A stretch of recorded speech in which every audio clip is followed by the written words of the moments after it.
নমস্কার বন্ধুরা, village food with কল্যাণীতে আপনাদের সবাইকে স্বাগত জানাই। আজকে আমি আপনাদের সঙ্গে শেয়ার করতে চলেছি কাঁচা আমের আমসত্ত্ব রেসিপি। বন্ধুরা, কাঁচা আমের আমসত্ত্ব বানানো ভীষণই সহজ, আর একবার বানালে বারে বারে খেতে ইচ্ছে করবে, এতটাই টেস্টি হয়। কাঁচা আম ফুরিয়ে যাওয়ার আগে বন্ধুরা আপনারাও আমসত্ত্ব বানিয়ে ফেলুন।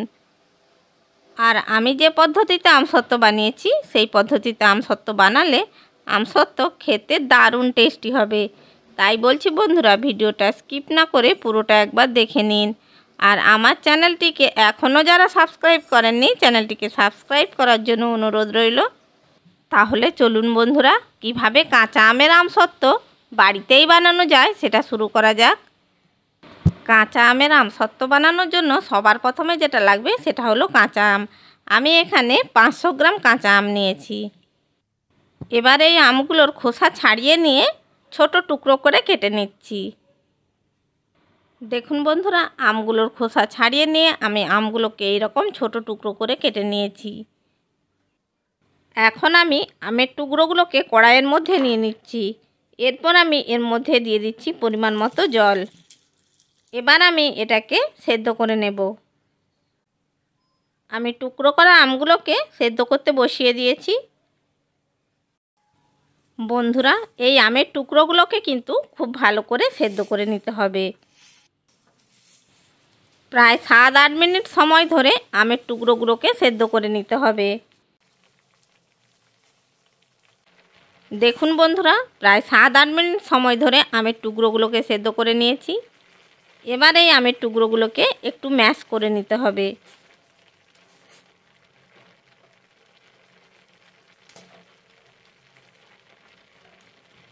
আমি আমের টুকরোগুলোকে খুব ভালো করে ম্যাশ করে নিয়েছি। দেখুন,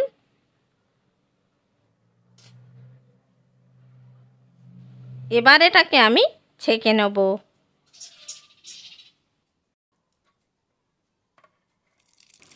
সমস্ত সেদ্ধ আমকে আমি ছাঁকনির মধ্যে ঢেলে নিয়েছি।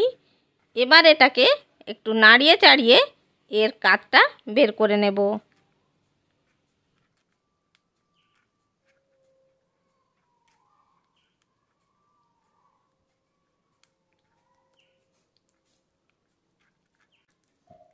দেখুন বন্ধুরা, সমস্ত আমের পাল্পকে আমি এইভাবে নাড়িয়ে চাড়িয়ে ছাঁকনির সাহায্যে ছেঁকে নিয়েছি।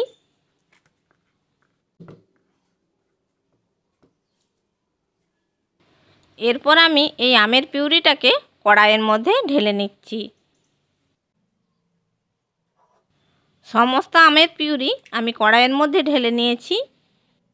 এরপর আমি এর মধ্যে দিয়ে দিচ্ছি 1 কাপ চিনি, আর দিয়ে দিচ্ছি সামান্য পরিমাণে ফুড কালার, দিয়ে দিচ্ছি 1 চামচ লবণ, সবশেষে দিয়ে দিচ্ছি 1 চামচ চিলি ফ্লেক্স। এবার এগুলোকে আমের পিউরির সাথে খুব ভালো করে মিশিয়ে নিতে হবে। এরপর বেশ কিছুক্ষণ সময় ধরে জাল দিয়ে পিউরিটাকে ঘন করে নিতে হবে।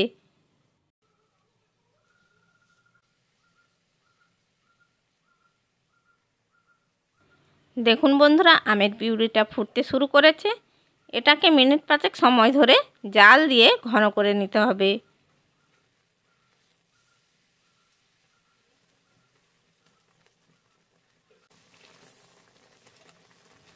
ফুটতে ফুটতে আমের পিউরিটা আগের থেকে অনেকটাই ঘন হয়ে গেছে। এর থেকে আর বেশি ঘন করব না।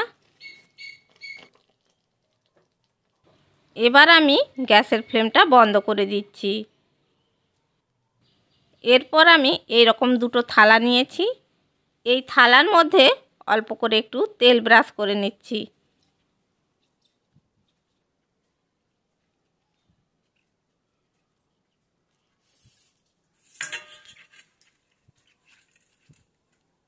দুটো থালার মধ্যে খুব ভালো করে তেল ব্রাশ করে নিয়েছি। এবার আমি পিউরিটা এর মধ্যে ঢেলে দেব। আমি দুটো থালার মধ্যে সমানভাবে পিউরিটা ঢেলে নিচ্ছি।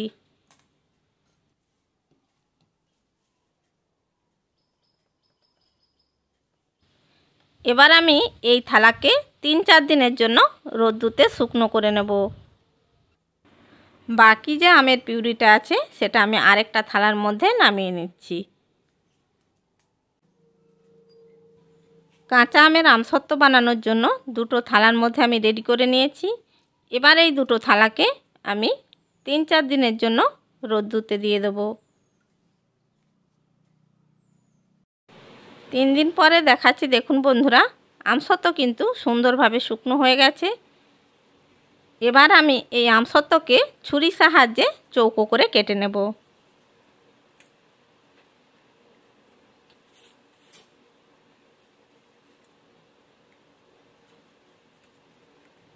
আমসত্ত্বকে আমি ছুরির সাহায্যে চৌকো করে কেটে নিয়েছি। এবার আমি আমসত্ত্বকে তুলে দেখাচ্ছি। দেখুন বন্ধুরা, কতটা সুন্দর হয়েছে। এরপর আমি এই আমসত্ত্বকে একটি প্লেটের মধ্যে সার্ভ করে নিচ্ছি। তাহলে দেখলেন তো বন্ধুরা, কত সহজে কিন্তু কাঁচা আমের আমসত্ত্ব বানানো যায়। বন্ধুরা, কাঁচা আম ফুরিয়ে যাওয়ার আগে আপনারাও কাঁচা আমের আমসত্ত্ব বানিয়ে ফেলুন। আশা করি বন্ধুরা, আমার এই কাঁচা আমের আমসত্ত্বর রেসিপিটা আপনাদের ভালো লেগে থাকবে। রেসিপিটা ভালো লাগলে লাইক করবেন, শেয়ার করবেন আর কমেন্ট বক্সে আপনাদের মূল্যবান মতামত জানাবেন। আর এই রকম আরও নানা রকমের রেসিপি পাওয়ার জন্য আমার চ্যানেলটিকে সাবস্ক্রাইব করে বেল আইকনটি প্রেস করে দেবেন। তাহলে বন্ধুরা, যখনই আমি ভিডিও ছাড়ব নোটিফিকেশানটা সবার আগে আপনার কাছে পৌঁছে যাবে। চ্যানেলে যদি নতুন বন্ধু হয়ে থাকেন, চ্যানেলটিকে সাবস্ক্রাইব করার জন্য অনুরোধ রইল। ভালো থাকবেন, সুস্থ থাকবেন। আবার দেখা হবে অন্য কোনো ভিডিও নিয়ে। ধন্যবাদ।